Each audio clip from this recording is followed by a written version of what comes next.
Dobrý den, tady Stefan, jak se máte? Dneska jsem sbíral 10 stereotypů o Čechách. To neznamená samozřejmě, že Češi jsou takové nebo takové. To jsou jen 10 věcí, které často slyším, když jsem na cizině. Cizinci často spojují Českou republiku a Československo. O tom jsme už popovídali, takže nevytvořím dneska další sketch. V České republice je dobré pivo, no to je pravda, ale zároveň nevím proč, cizinci se často myslejí, že Pilzeň je v Německu. Češi jsou zamračené a pasivně agresivní. No to je občas opravdu pravda a občas špatně, opravdu špatně. Mám o tom 1000 anekdotů. Například v roce 2010 jsem slavil masopust v Spáleném Poržiči. To je malé město v Pilzenském kraji. A ve Sokolu, kde se oslavil, půlka třídy chtěl opravdu se mnou mluvit, ale opravdu chtěl, ale druhá půlka měl strach, ale strach. Ten Francouz je něco jako netopír. Češi mají zlaté ručičky. No s tomu opravdu souhlasím. Já myslím, že to je pravda za 100%.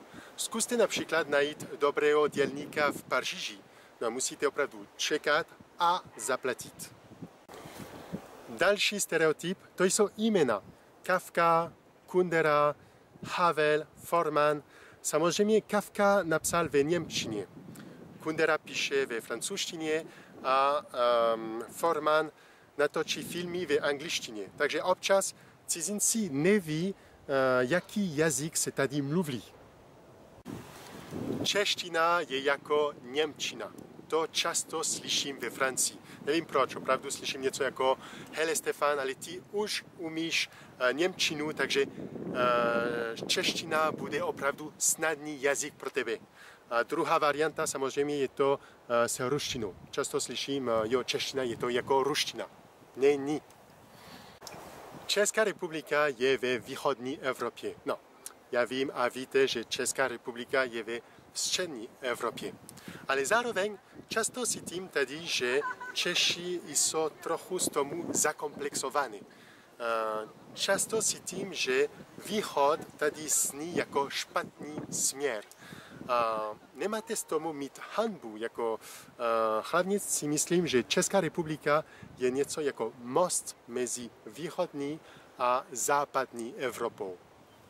Češi se neumí oblékat. Já nevím, jak to komentovat přesně, ale samozřejmě některé elementy můžete nechat ve skříni. Například sandály s ponožkama, pruhované trička, anebo batohy. No, já vím, že máte rádi zvířata, máte rádi psy, ale nejste želví.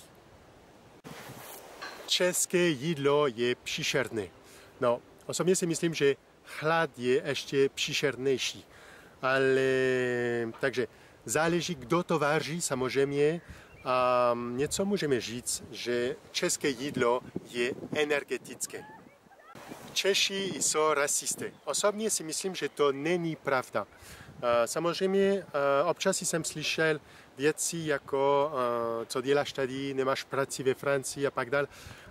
Samozřejmě nejsme v míchované společnosti jako v Paříži. Ale takže lidé mají občas strach, to je pravda, ale rasisté to je něco jiného.